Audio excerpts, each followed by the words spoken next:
గురించి మాట్లాడుకుంటూ వచ్చింది కదా. సో అది నాకు తెలియదు. బట్ నేను వెన్ ఐ మెట్ చిన్మయి నేను చెప్పాను, నేను మీ వీడియోస్ చూస్తూ ఉంటాను, బాగా మాట్లాడుతున్నాము అని. That's my experience I'm sharing. నేనేది దాచిపెట్టుకుని నేను మాట్లాడేస్తాను అలాగా. తను స్టిల్ ఇప్పుడు కూడా ట్విట్టర్ ద్వారా అప్పుడప్పుడు డిఫరెంట్ టాపిక్స్ మీద నేను తన వీడియోలు చూస్తూ ఉంటా. పాపం అంటే తన వాయిస్ చాలా స్వీట్గా ఉండడం వల్ల నా అంత హార్ష్గా రాదు, కానీ సిమిలర్లీ అంతే హార్ష్గా మాట్లాడుతుంది తను కూడా. బట్ ఆ వాయిస్ క్యూట్గా ఉండడం వల్ల, నాది బేస్ వాయిస్ అవ్వడం వల్ల చాలా ఓవర్గా వెళ్తుంది. తన వాయిస్ స్వీట్గా ఉండడం వల్ల మేబీ తను స్ట్రాంగ్గా మాట్లాడినా కొంచెం స్వీట్గా అనిపిస్తుంది అంతే.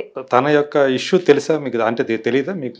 ఐ నో ఎందుకంటే నేను తనకే చెప్పినాను కదా. అదే సో అలాంటి వాళ్ళకి సపోర్ట్గా మీరు ఉంటారా? మీరు definitely she on point. Actually నేను ఎప్పుడూ చూడండి, ఒక రైట్ ఇష్యూ మీద, సొసైటీలో జరిగేటటువంటి ఒక రైట్ ఇష్యూ మీద, అండ్ దట్టు తను ఆ మోరల్స్కి ఎథిక్స్కి స్టిక్ అయ్యి ఉండి, ఎన్ని ఒత్తిళ్ళు ఇప్పుడు ఎలా అంటే చేసేది శివ పూజలు దూరేది అలా కాకుండా, అలా చేసి మళ్ళీ ఇలా మాట్లాడితే నేను సపోర్ట్ చేయను. కానీ ఆ అమ్మాయి స్టిక్ అయ్యింది, నేను తను చేసే పనికి, తను ఎదుర్కొన్న దానికి తను స్టిక్ అయ్యింది. కాబట్టి డెఫినెట్లీ ఆ అమ్మాయి వాయిసింగ్ చేస్తుంది. అట్లా వాయిసింగ్ చేయడం కూడా చాలా ఇంపార్టెంట్. అండ్ దట్టు వాళ్ళ హస్బెండ్ కూడా అసలు 100%. ఎందుకంటే పెళ్ళైన మహిళ, ఇది ఎంత కాదన్న మేల్ డామినేటెడ్ సొసైటీని గుర్తుపెట్టుకోవాలి. ఒక ఆడపిల్ల బయటకు వచ్చి ఇలా మాట్లాడితే, భర్త అనేవాడు ఇంట్లో మానసిక హింసకి అమ్మాయిని గురి చేస్తూ ఉంటే నువ్వు ఎందుకు మాట్లాడుతున్నావు? అమ్మాయి మాట్లాడలేదు, కానీ హస్బెండ్ అనే వ్యక్తి కూడా సపోర్ట్ చేయడము, ఆ అబ్బాయి కూడా ఇండస్ట్రీలో ఉండడం వల్ల మౌనంగా ఉన్నాడంటే తనకు కూడా ఆ విషయం తెలుసు. అదే చెప్పేది, హీ నోస్, ఇండస్ట్రీలోనే ఉన్నాడు కదా, హీ నోస్ దట్. ఇక్కడ కాకపోతే సమస్య చెప్తున్నా కదా, దినదిన గండం నూరేలాయిష్, నోరు తెరిచి మాట్లాడేసేస్తే దేని గురించి మాట్లాడినా, ఒక కమిట్మెంట్ గురించి మాట్లాడినా, ఒక హిందుత్వం గురించి మాట్లాడినా, ఒక సనాతన ధర్మం గురించి మాట్లాడినా, దేశం ధర్మం, దేశం అంటే దేశంలో జరిగే అన్ని సంఘటనల గురించి, ధర్మం అంటే ధర్మమైన ప్రతి విషయం, అది ఆడపిల్ల అంశం అవ్వచ్చు, గుడి అంశం అవ్వచ్చు, లేకపోతే దుస్తుల అంశం అవ్వచ్చు, ఏదైనా అవ్వచ్చు, అన్ని ధర్మమే కదా. మాట్లాడరు, ఆపర్చునిటీస్ కోల్పోతాం మాట్లాడితే. భయం, ఆ భయం వల్లే ఎవ్వరూ మాట్లాడరు. ఏం పర్వాలేదు, అట్లాంటి భయం మాకేం లేదు అనుకున్న వాళ్ళు మాట్లాడుతుంటారు. సో చిన్మయి తనకు జరిగినటువంటి సంఘటన గురించి వదలకుండా మాట్లాడుతుందంటే, వదిలేసిందంటే ఏదో కాంప్రమైజ్ చేసుకుంది అంటారు. మళ్ళీ స్టిల్ లేటెస్ట్గానే ఒక నిన్న మొన్న ఒక మాల్లో ఒక రిటైర్డ్ టీచర్, అది కూడా ఒక మఠానికి సంబంధించిన స్కూల్ టీచర్ రిటైర్ అయిపోయాడు. ఒక మాల్కి వెళ్ళి ఒక అమ్మాయిని గ్రోపింగ్ చేసి దాన్ని ఒక అతను వీడియో తీసి ఒక క్లిప్ బయట పెట్టాడు అనమాట ఇలా. సో దాన్ని కూడా అమ్మాయి షేర్ చేసుకొని, ఇలాంటి ఒక టీచర్ అయ్యిండు కూడా, బాధ్యతాయుతమైన ఒక టీచర్ అయ్యిండు కూడా, ఇలాంటి చోట పబ్లిక్ ప్లేస్లోకి వెళ్ళి గ్రోపింగ్ చేయటం అనేది ఒక ఆడపిల్లని ఇట్లా జరుగుతున్నాయి ఇది అని ఆమె ఆ విషయాన్ని కూడా చేసింది. అలా చెప్పాలి అంటే ప్రతిరోజు సంఘటనలు ఉంటాయండి.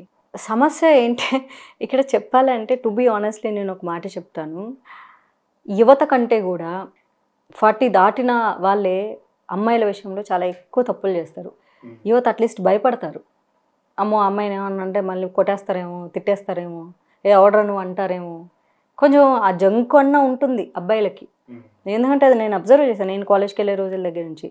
అబ్బాయిలు దూరం నుంచి లైన్ కొడితే అంకుల్స్ అనే వాళ్ళు వచ్చి రుద్ది వెళ్తారు. ఈ సూపర్ మార్కెట్కి వెళ్ళినప్పుడు నేను ఐ ఎక్స్పీరియన్స్డ్ పర్సనల్లీ. లేదా దారిలో ఇలా నడుచుకుంటూ నేను కాలేజ్ నుంచి ఇంటికి వస్తుంటే, మామూలుగా మనం ఇట్లా పట్టుకుని బుక్లు వెళ్ళిపోతూ ఉంటాం కదా, అలా రుద్దుకొని వెళ్తారు. ఇలా చూస్తే అంకుల్ ఉంటాడు. అబ్బాయిలు అనే వాళ్ళు అంత డేర్ చేయరు. అప్పుడే నాకు అర్థమైంది, అబ్బాయిలు అనే వాళ్ళు డేర్ చేయరు.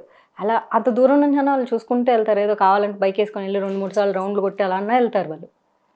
But these fellows middle age crisis అంటారంట దీన్ని. అంటే మనల్ని ఎవరు అనర్లే, మన వయసును బట్టి ఎవరు అనరు. ఫస్ట్ ఆఫ్ ఆల్ సైకలాజికల్గా వాళ్ళకి మిడిల్ ఏజ్ క్రైసిస్లో ఉంటారు. ఆ క్రైసిస్ని వాళ్ళు ఎలా దాన్ని తీర్చుకోవాలో తెలియక ఇలాంటి ఒక పనులు చేస్తూ ఉంటారు. బస్సులో అవ్వచ్చు, రోడ్లో అవ్వచ్చు, సూపర్ మార్కెట్‌లో. నేను హైదరాబాద్‌లో కూడా సూపర్ మార్కెట్‌కి వెళ్తే అలా రుద్దుకొని వెళ్తారు. అక్కడ చూస్తే అంత స్పేస్ ఉంటుంది. మీరు కూడా కొంచెం కన్‌ఫ్యూజ్ అవుతారు కూడా. ఆ! అసలు ఏం జరిగింది? మళ్ళీ ఎందుకు ఏమీ ఇలా? తెలియనట్లు చాలా అమాయకంగా ర్యాకులు చూసుకుంటూ వెళ్తుంటారు. సో, అలా మళ్ళీ ఒకటికి 2 సార్లు చేస్తారు. రెండోసారి చేసినప్పుడు నేను ప్రతిసారి పిలిచి చెప్పా, "ఎక్స్‌క్యూజ్ మీ, అక్కడ చాలా స్థలం ఉంది. అటెళ్ళు. ఓకే? నువ్వు రుద్దకు. ఇంకోసారి ఇది జరిగిందనుకో వేరేగా ఉంటది." ఇంకంతే. ఇంక ఆళ్ళు సైలెంట్ అయిపోయి వేరే చూసుకొని వేరే వాళ్ళ దగ్గరికెళ్ళిపోతారు. దాంతో పాటు అంటే నేను నోట్స్‌తో నేను చెప్పలేను గానీ, ఐ హావ్ సీన్ ఇప్పుడు ఒక్కసారి నా సోషల్ మీడియాలోనే నేను పెట్టుకుంటాను. అక్కడైతే ఎందుకంటే నేను ఒక్కదాన్నే ఉంటాను కాబట్టి నేను కొంచెం మంచిగా ఎక్స్‌ప్లోర్ చేయగలను. కొన్ని సందర్భాలలో దాన్ని ఎగ్జాక్ట్ ఆ వర్డ్‌ని కూడా తెలుగులో అయితే ఏమంటారో నాకు నిజంగా తెలీదు. ఇంగ్లీష్‌లో చెప్పండి. ఇంగ్లీష్‌లో కూడా దాన్ని ఏమంటారో తెలీదు. నా ఫ్రెండ్స్‌ని అడిగి కొంచెం మంచి టెర్మినాలజీ వర్డ్ దాన్ని తీసుకొని నేను చెప్పగలను నిజంగా. అంటే మీరు ఇంగ్లీష్‌లో చెప్తే నేను దానికి తెలుగు ట్రాన్స్‌లేట్ అది చేస్తాను. చేయలేరు మీరు. ఓకే. అంటే అది నిజంగా అంటే ఎంత దారుణం అంటే దట్ వాజ్ మై ఎక్స్‌పీరియన్స్. ఇది నేను నా ఫ్రెండ్స్ దగ్గర షేర్ చేసుకుంటే అమ్మాయిలు, నాకు కూడా ఇట్లా జరిగింది తెలుసా అంటే, ఇది ఆడపిల్లలు బయటికి చెప్పుకోలేరు. కొంతమంది మేబీ సైకిక్ నేచర్స్ అనుకుంటా. ఈ అమ్మాయిలు అలా ఒంటరిగా అలా ఉన్నప్పుడు వచ్చి ఆళ్ళు ఆ ప్యాంట్ ఇప్పేసి ఆళ్ళ పని ఏదో వాళ్ళు చేసేసి, అది ఎందుకు చేస్తారో అది అర్థం కాదు. చాలా అంటే చాలా ఆక్వర్డ్ థింగ్ అది. నేను ట్రైన్‌లో వెళ్ళేటప్పుడు జరిగింది. నా ఎక్స్‌పీరియన్స్ మేము కాలేజ్ చదువుకునేటప్పుడు జరిగింది. ఆఖరికి నేను 2 సినిమాలు చేసిన తర్వాత నేను ఫోన్ మాట్లాడుతున్నా. హీరోయిన్ అక్ష ఉండేది. అక్షతో ఫోన్ మాట్లాడుతూ బాల్కనీలో తిరుగుతున్నా. ఫస్ట్ ఫ్లోర్ మాది. అలా ఇలా తిరుగుతుంటే కింద కారు కారు పోతుంది, వస్తుంది, కారు పోతుంది. ఎందుకు ఇట్లా తిరుగుతుందని చూసుకొని మాట్లాడుతున్నా. ఆడ కారు స్టాప్ చేసేసి స్టార్టెడ్ డూయింగ్ సంథింగ్. ఇటు చూస్తే మా ఇంటి ఎదురుగా వేరే లేడీస్ హాస్టల్ ఉంది. వాళ్ళైతే పరిగెత్తుకెళ్ళి డోర్లు వేసుకుంటున్నారు. ఈ అమ్మాయిలు ఎందుకు డోర్లు వేసుకుంటున్నారు? మా ఫస్ట్ ఫ్లోర్లో ఉన్న అమ్మాయిలు. కింద చూస్తే నేను కూడా వెళ్ళి డోర్ వేసుకొని and I was telling to Aksha I've seen something this kind of guys అంటే, oh my god, you also got this experience, even I've got the same experience. అది ఒక అమ్మాయి ఇంకొక అమ్మాయికి షేర్ చేసుకుంటేనే వాళ్ళ లైఫ్లో ఎప్పుడెప్పుడు ఎలాంటి సంఘటనలు జరిగినాయి అన్నవి మాత్రమే అది అమ్మాయిలే వచ్చి చెప్పుకోగలరు తప్ప అది బయటకు చెప్పుకోలేరు. మేము కాలేజ్లో డిగ్రీ సెకండ్ ఇయర్ చదివేటప్పుడు ఎగ్జామ్స్ జరుగుతున్నప్పుడు ప్రిపేర్ అవుతుంటాం. ఈవినింగ్ చల్లగా ఉంటుంది. అందరికి మా రైల్వే క్వార్టర్స్. మేము బయట కంపౌండ్లో చదువుకుంటూ అటు ఇటు చెట్ల మధ్యలో తిరుగుతూ ఉంటే వన్ గై వాజ్ మా ఇంటి ముందు రోడ్డు, ఇంకా తర్వాత అంతా మాకు చెట్లు అనమాట. ఎందుకంటే అక్కడ జైలు వాల్ వస్తుంది, బళ్ళారి జైలు వాల్ మొత్తం ఇంకా పిచ్చి చెట్లు అంతా ఉంటాయి. ఎప్పుడన్నా ఒకసారి ఆ రైల్వే డిపార్ట్మెంట్ వాళ్ళు వచ్చి కొంచెం క్లియర్ చేసిపోతుంటారు. బట్ చెట్లు ఉంటాయి, స్నేక్స్ వస్తూ ఉంటాయి, బట్ ఇండ్ల వరకు రావు. ఎందుకంటే ఇంకా మాదే లాస్ట్ లైన్ కాబట్టి. ఈవినింగ్ అమ్మాయిలు మా కాలనీలో మొత్తం 4 అమ్మాయిలు ఉన్నారు. అందరికి ఒకటే టైం, అందరూ డిగ్రీనే చదువుతున్నారు. డిఫరెంట్ గ్రూప్స్ అందరూ కంపౌండ్లోకి వచ్చి చదువుకుంటున్నారు. యూనో రైల్వే క్వార్టర్స్ ఎలా ఉంటాయి, ఒక ఇండిపెండెంట్ హౌస్, దానికి ఒక కంపౌండ్, ఇంటి బయట చెట్లు, బాగుంటుంది, ఒక కూల్ అట్మాస్ఫియర్. ఇలా చదువుకుంటూ చూస్తాం కదా, హే అని చెప్పేసి వచ్చి ఈవినింగ్ డోర్ వేసేసిన. మా మదర్ వచ్చి, హే ఏమి ఇది ఈ టైంలో డోర్ వేస్తాం, మనకు ఉంటుంది కదా, మనకి ఇండిపెండెంట్ అపార్ట్మెంట్లు అంటే మనం ఎప్పుడు డోర్లు వేసుకునే లైఫే. ఇండిపెండెంట్ హౌస్లకి ఏంటంటే మనం డోర్ వేసుకుంటే ఏంటి అసలు సందేవేళ డోర్ వేస్తావు, ఇట్లాంటి ఇవి ఉంటాయి. ఏం చెప్పాలి మా అమ్మకి, ఏం చెప్పాలో తెలియదు. ఏం లేదు ఊరికే అని చెప్పేసి లోపలికి వచ్చేసి ల్యాండ్లైన్ నుంచి ఫోన్ చేసి, ల్యాండ్లైన్ ఫోన్ చేసి అదే మా థర్డ్ హౌస్ అమ్మాయికి తనకి ఫోన్ చేసి, యూనో వాట్ ఇలా జరుగుతుంది ఇక ఇంటి బయట అక్కడంటే, మాధవి ఇప్పుడు మా ఇంటి దగ్గరకు వచ్చారు, నేను కూడా లోపలికి వచ్చా, అందుకే ఫోన్ ఎత్తా, లేకపోతే బయట ఉన్నా కదా ఇప్పటిదాకా చదువుకుంటూ. వీళ్ళందరినీ అంటే దీన్ని ఎగ్జాక్ట్గా దీన్ని తెలుగులో ఏం చెప్తారో తెలియదు, యాక్షన్సే చెప్పగలం కానీ ఇంత సైకోపాత్ నేచర్స్ ఇవన్నీ కూడా యాక్చువల్లీ సొసైటీలోకి వచ్చి మాట్లాడితే ఇన్స్టాగ్రామ్ మెసేజ్ నిజంగా నేను పెడితే ఇన్స్టాగ్రామ్ మెసేజ్లోకి నాకు ఎంతమంది అమ్మాయిలు మెసేజ్ పెడతారో నేను లెక్క పెట్టాను. అక్క నా లైఫ్లో ఇట్లా జరిగింది, అవును నా లైఫ్లో ఇలా జరిగింది అని మెసేజ్లు పెట్టే అమ్మాయిలు ఇంతమంది ఉంటారు. నేను ఎప్పుడన్నా ఏదైనా సందర్భం గురించి మాట్లాడితే ఇన్బాక్స్లోకి వచ్చి చాలామంది అమ్మాయిలు మెసేజ్ పెడతారు, మా లైఫ్లో కూడా ఇలానే ఉంది. ఎవ్రీవేర్ అది ఒక్కటేంటి, మీరు టీచర్ ఏంటి, లైక్ అంకుల్స్ అయితేనేంటి, కాలేజ్ స్టూడెంట్స్కి. మొన్ననే నేను ఒక ఇన్సిడెంట్ షేర్ చేసిన ఇన్స్టాగ్రామ్లో. నేను డిగ్రీ చదివేటప్పుడు, మీకు ఒక విషయం చెప్పాలని ఉంది అని. డిగ్రీ చదివేటప్పుడు ఒక అంకుల్ మంచి పొజిషన్లో ఉన్నాడు ఆయన. మేము డిగ్రీ చదువుకుంటున్నాం, మేము థియేటర్ చేయాలని అనుకుంటున్నాం, థియేటర్ ప్రాక్టీస్ చేస్తున్నాం, ఒక మంచి డ్రామా. సో అంకుల్కి ఫోన్ చేసి, అంకుల్ ఈరోజు అక్కడికి రావాలా ప్రాక్టీస్కి, సో లేకపోతే రేపు ఉందా ప్రాక్టీసు అని అడిగితే, మాధవి నువ్వు ఇంటికి వచ్చేసేయి. అంకుల్ ఇంట్లోనా అంకుల్ ప్రాక్టీస్ అని మనకి నీకేం తెలుసు, అంకుల్ ఇంట్లోనా అంకుల్ ప్రాక్టీస్ అంటే, కాదు మా ఆవిడ మా అమ్మాయి ఊరు వెళ్ళారు, నువ్వు వచ్చేసాను. అయితే ఎవరెవరు వస్తున్నారు అంకుల్ అన్నాను నేను. ఎవరు లేదు, నువ్వు ఒకదాని. అరే మనకి ఎట్లా అనిపిస్తుంది, మనకేమో చాలా గౌరవంగా చూసేటటువంటి ఒక అంకుల్. అలాంటిది మేము కాలేజ్ స్టూడెంట్స్, మేము కాలేజ్కి వెళ్తున్నాము, ఒక డ్రామా ప్రాక్టీస్ చేస్తున్నాము, అందులో నేను మెయిన్ లీడర్ ఆఫ్ కోర్స్. అందులో కూడా మిగిలిన పాత్రలు చేసే వాళ్ళందరూ మా లెక్చరర్స్, మా college women's college lecturers and పక్కన మున్సిపల్ కాలేజ్ ఉంది లెక్చరర్స్, ఇద్దరు మిగిలిన పాత్రలు చేస్తూ ఉన్నారు. సో ఈ అంకుల్ అనేనా ఒక lecturer? No, he's not lecturer, is different, ఒక ఆర్గనైజేషన్కి ప్రెసిడెంట్. సో మాకు ఎంత గౌరవం ఉంటుంది అంటే cultural organisation president. Cultural organisation president. So and లేదు, మళ్ళీ లేదు నువ్వే వచ్చేసే మళ్ళీ రెండోసారి చెప్పాడు. మా ఆవిడ వైఫ్ మా ఆవిడ మా కూతురు ఊరెళ్ళారు, నువ్వు రా బాగుంటుంది అని. ఇక అప్పుడు ఫ్లాష్ అయింది. అవునా అంకుల్, సర్లేండి అంకుల్ నేను ఈరోజు ప్రాక్టీస్కి పోవట్లేదు అని చెప్పేసి ఫోన్ పెట్టేశాను అంతే. రా మాధవి అని, నేను రాను అంకుల్ నేను ఇంటికి పోతున్నా అని చెప్పేసి పెట్టేసి.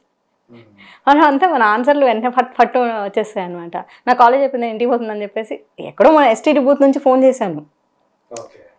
మనకి అంతే ఎస్టీడీ బూత్లే అప్పుడు, మన ఇంటికి పోయి మళ్ళీ ఇంట్లో ల్యాండ్ లైన్ ఇవన్నీ గోల్ అయింది. కానీ కాలేజ్ నుంచి ఇంటికి పోయేటప్పుడు ఎస్టీడీ బూత్ అక్కడ నుంచి కాల్ చేశాను. నాకు I still remember that moment.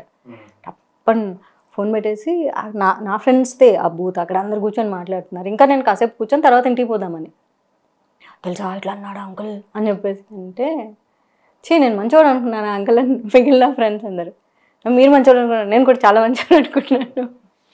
Then వెళ్ళిపోయి అండ్ నెక్స్ట్ డే ప్రాక్టీస్కి వెళ్ళినప్పుడు మా లెక్చరర్స్కి చెప్పేశా, సార్ అంకుల్ ఇలా అన్నారు సార్, నాకు నచ్చలేదు సార్ అస్సలు అని. నాకు కూడా తెలియదు మాధవి ఆయన ఇలా మాట్లాడతాడని. అంతే కదా, మా లెక్చరర్స్ ఎవరికి తెలియదు కదా, మాకు తెలియదు. సార్ నేను డ్రామా చేయండి సార్ నేను అని. వాళ్ళ కోసం నువ్వెందుకు చేయడం మానేస్తావు, మేమందరం కదా చేస్తున్నాము, ఇది మనది కదా డ్రామా, మనం చేద్దాం, నువ్వేం మాట్లాడొద్దు ఆయనతో, నువ్వేం మాట్లాడొద్దు, నువ్వు దూరంగా ఉండు, ఆయన వస్తే నువ్వు వెళ్ళిపో, అసలు ఇంకా ప్రాక్టీస్ చేస్తున్నప్పుడు ఆయన వచ్చేసేస్తే నువ్వు వెళ్ళిపో. ఇక పర్ఫార్మెన్స్ రోజు ఎలాగో స్టేజ్ మీద మనం ఉంటాం, స్టేజ్ వెనక నుంచి వస్తాము, స్టేజ్ మీద చేస్తాము, వెళ్ళిపోండి, ఇంకా దట్స్ ఇట్. అంటే అప్పటి నుంచి మనకు ఇవన్నీ చిన్నతనం నుంచి చూస్తూ మనం చెప్పాలి అనుకుంటే, అంటే చిన్మయి ఇట్లాంటి ఒక ఇన్సిడెంట్ పెట్టిందంటే అలాంటివి మనకి వందలు కనిపిస్తూ ఉంటాయి. అంటే బయటికి చాలా గొప్పగా కనిపించాలి. విషయం ఏంటంటే దీని తర్వాత బయటకు వచ్చేటప్పటికి తాళం కొట్టేసి వెళ్ళిపోయాడు. అతను మాల్ ఓనరు కేసు పెట్టాడు. బయటకు వచ్చింది కదా ఇన్సిడెంట్, ఈ వీడియో బయటకు వచ్చింది. సో దాని మీద అతని మీద యాక్షన్ తీసుకోవాలి, బయటకు వచ్చింది కాబట్టి. లేకపోతే అతను కూడా అప్స్కాండ్ అంతే. ఇప్పుడు ఒకవేళ వీడియో లేకపోతే నాకు ఎలా అంటే మన సొసైటీ ఎలా ఉంటుందంటే, మన ఇంట్లో జరిగే సంఘటనలు మనం చూడం. మన ఇంట్లో మన అన్న పిల్లలు, అక్క పిల్లలు, మన కజిన్స్ అనుకున్న వాళ్ళే చిన్న పిల్లల్ని, ఇది గుడ్ టచ్ బ్యాడ్ టచ్ కాన్సెప్ట్లో మన ఇళ్ళల్లోనే జరుగుతుంటాయి. గుడ్ టచ్లు బ్యాడ్ టచ్లు బయట కంటే కూడా ఇంట్లోనే ఎక్కువ జరుగుతాయి. ఆ good touch bad touch because నేను చిన్నప్పుడు నా మొలస్టేషన్ ఎక్స్పీరియన్స్ నాకు తెలుసు. Maybe that was one of the reason నేను మొన్న వరకు ఐ హేట్ మెన్ అని తిరగడానికి రీజన్ అదే. ఎందుకంటే చిన్న మనసు, 6 ఏళ్ళు 7 ఏళ్ళ వయసు అప్పుడు చిన్న మనసు కాక ఏముంటుంది. 6 ఏళ్ళు 7 ఏళ్ళ పిల్లల్ని మనం ముద్దు చేసే విధానం ఎలా ఉంటుంది, పసిపిల్లలు కదా. నేను కూడా ఐ వాజ్ స్మాల్ గర్ల్, కానీ వాళ్ళకు తెలుసు గుడ్ టచ్ తెలుసు, బ్యాడ్ టచ్ తెలుసు. ఎందుకు తెలియదు? స్పర్శ ఇప్పుడు ఆ నెగిటివ్ పీపుల్ని పాజిటివ్ పీపుల్ని 2-3 ఏళ్ళ పిల్లలే గమనిస్తారు. వాళ్ళు ఎత్తుకోవడానికి చేతులు చాపితే కూడా వెళ్ళరు వాళ్ళు, బికాజ్ దే ఫీల్ కంఫర్టబుల్ కాదు అని. అది చెప్పుకోలేము. అది ఎలా చెప్తారు ఆ ఏజ్లో? ఎందుకంటే నా ఎక్స్పీరియన్స్ నేనే చెప్తా, అది మా అమ్మకి ఎలా చెప్పాలో నాకు తెలిసేది కాదు. ఏం చెప్పాలి, ఎలా చెప్పాలి, అది ఏ భాష, ఏ పదాలు యూజ్ చేయాలి, రూడ్గా బిహేవ్ చేయడం స్టార్ట్ చేసేదాన్ని. చూసేటోళ్ళకి ఏమనిపిస్తుంది అంటే, ఏమి మీ అమ్మాయి ఎలా బిహేవ్ చేస్తుంది, దగ్గరికి పిలిస్తే రాదు. ఇలాంటి సంఘటనలు నా చిన్నప్పుడే జరిగాయంటే, ఇంకా ఇంత టెక్నాలజీ లేని రోజుల్లో, ఇంత సైకోపాత్స్ లేని రోజుల్లో అదొక టైప్ జబ్బు అనుకోండి. చిన్నపిల్లల్ని ముట్టుకోవాలనేటటువంటిది అది మగాళ్ళల్లో ఆ జబ్బుకి ఏదో పేరుందట. ఈ కాలంలో ఎంత జరుగుతుంది కానీ జనాలు అదంతా వదిలేసి టీవీలో ఒక రేప్ సంఘటన చూపిస్తే, నువ్వు మాధవిలత, నువ్వు దాని గురించి నువ్వు ఎందుకు మాట్లాడవు? దానికి నేను చాలా రియాక్ట్ అయినా. నీ కొంపలో నీ ఇంట్లో పసిబిడ్డల్ని నీ చుట్టుపక్కల వాళ్ళు ఎంత ముట్టుకుంటున్నారో నువ్వు చూస్తున్నావా? వాళ్ళు ఎత్తుకుపోయి చాక్లెట్ ఇస్తానని వాళ్ళని చిన్న పిల్లల్ని రేప్ చేస్తున్నా నువ్వు చూస్తున్నావా? నువ్వు చూడట్లేదు కదా. టీవీలో చూపించేదేంటి, రోజుకు 2000 రేపులు జరిగితే 2 రేపులు చూపిస్తారు టీవీలో, అంతే. చెప్పుకోలేక కొందరు, చెప్తే పట్టించుకోక కొందరు, ఇలాంటివి చాలా రోజు జరుగుతూనే ఉంటాయి కామన్ అని కొందరు. అసలు పెద్దవాళ్ళ మీద జరిగే దానికంటే కూడా పసిపిల్లల మీద జరిగేవి చాలా ఎక్కువ జరుగుతున్నాయి. వీటన్నిటి పట్టించుకోరా? ఇంకొకటి, పబ్బులకి పార్టీలకు వెళ్తే ఆ అన్కాన్షియస్ పౌడరో మెడిసినో ఏదో ఇచ్చి వాళ్ళకి తెలియకుండా జరిగే రేపులు కోకొల్లలు ఈ రోజుల్లో. వాళ్ళకి అది రేపు జరిగిందన్న సంగతి కూడా అసలు వాళ్ళకి కూడా తెలియదు. దాన్ని కూడా మళ్ళీ జడ్జిమెంట్, ఎవడు బొమ్మన్నాడు పార్టీకి? అది మందులోనే కలపాలని రూల్ ఏముంది? ఫ్యామిలీ పార్టీ అని చెప్పేసేసి కూల్ డ్రింక్లో కూడా, తినే ఫుడ్లో కూడా ఏమేమో కలుపుతున్నారు కదా. ప్రైవేట్ పార్టీస్ అనే పేరుతో ఏమేమి జరుగుతున్నాయి, కొంపలల్లోనే జరుగుతున్నాయి ప్రైవేట్ పార్టీస్. సరే, పబ్బుల పార్టీలకు వెళ్తే చెడ్డోళ్ళు, ఇళ్ళల్లో పార్టీలకు అయితే పోతాం. అందులో కలిపిస్తే, అన్కాన్షియస్ అయినప్పుడు ఏమేమో చేస్తే, బికాస్ ఇలాంటి కొన్ని సంఘటనలు డాక్టర్ల దగ్గరికి వస్తున్నాయి. సో అమ్మాయి ప్రెగ్నెంట్ అయింది, అమ్మాయి ఎలా అయిందో ఆ అమ్మాయికే తెలీదు. అమ్మాయికి బాయ్ ఫ్రెండ్ లేడు, అమ్మాయి ఎవరితో పోలేదు, అమ్మాయి పార్టీలు చేసుకోలేదు, తాగే కూల్ డ్రింక్లో కలిపి ఇచ్చేశారు. ఎప్పుడు జరిగింది అంటే కూడా తెలియదు, ఆ అమ్మాయికి తెలియదు అసలు. ఇలాంటివి దీనికి కూడా ఏదో టెర్మినాలజీ వర్డ్ ఉందండి, దీన్ని ఏవో రేప్స్ అంటారు. మ్యారిటల్ రేప్స్, భార్యకి ఇష్టం లేకపోతే అది రేపే. ఇవి ఎవరు మ్యారిటల్ రేప్స్ కింద ఎంతమంది విమెన్ సఫర్ అవుతున్నారు. ఇది చాలా పెద్ద సబ్జెక్ట్ అండి, which is a debatable topics. ఎవ్వరూ బయటకు వచ్చి చెప్పుకోలేరు సంసారాలు పోతాయని. కానీ నాకు ఎలా తెలుసు అంటే, ఆమె ఉమెన్, నేను మాట్లాడుతూ ఉంటాను చాలామంది ఉమెన్తో, వాళ్ళ ఫ్యామిలీ ప్రాబ్లమ్స్ షేర్ చేసుకుంటారు. వాళ్ళ ఎక్స్పీరియన్సెస్ నేను యాక్చువల్లీ చెప్పాలంటే మేబీ నాకు చిన్నప్పటి నుంచి కూడా, స్కూల్ డేస్ నుంచి డ్రీమ్, నేను మంచి ఇలాంటి ఒక, దాన్ని ఏమంటారో ఎగ్జాక్ట్గా తెలియదు కానీ, మంచి కౌన్సిలింగ్ అయితే ఇస్తాను నేను, లైఫ్ కోచ్ నేను. సో ప్రాబ్లమ్స్ ఉమెన్ అంతా వచ్చి చెప్పుకుంటారు. అదే మీరు లైఫ్కి సంబంధించి, లవ్కి సంబంధించి, ఎస్, మ్యారేజ్కి సంబంధించి అన్నీ పంచుకుంటూ షేర్ చేస్తూ ఉంటారు కదా. కొంతమంది మీకు పెళ్ళే కాలేదు, ఇవన్నీ మీరు ఎట్లా చెప్తారని ఎగ్జాక్ట్లీ. ఆ నాలెడ్జ్ ఏమంటే, సంసారాలు చాలామంది ఆడవాళ్ళు నాశనం చేసుకోరు కదా. కొన్ని సంసారాలు మగవాళ్ళ వల్ల నాశనం అయితే, కొన్ని సంసారాలు ఆడవాళ్ళ వల్లే నాశనం అవుతాయి. ఆ నాలెడ్జ్ ఎవరికైతే ఉండదో వాళ్ళ సంసారాలే వాళ్ళే నాశనం చేసుకుంటారు.